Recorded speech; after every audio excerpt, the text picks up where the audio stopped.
Hi everyone, in this video we will show you how to switch back to the classic Facebook page in 2023. To start, you need to open Facebook in your web browser. Make sure you're logged in with your account.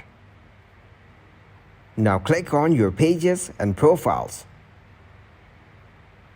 You can see the page you own. Click on these three dots. See if you find the option of Switch to Classic. If you don't have the option, then you need to click on your profile on your top right corner. Then go to Help and Support.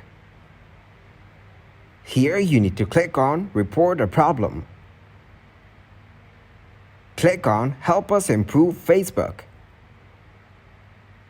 Click on Include and Report to continue.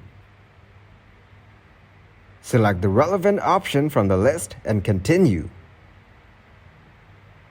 Then go to Details and add as many details as possible.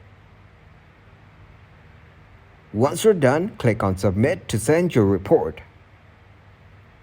Facebook will soon contact you back. Thanks for watching, like the video and subscribe to the channel for more content like this.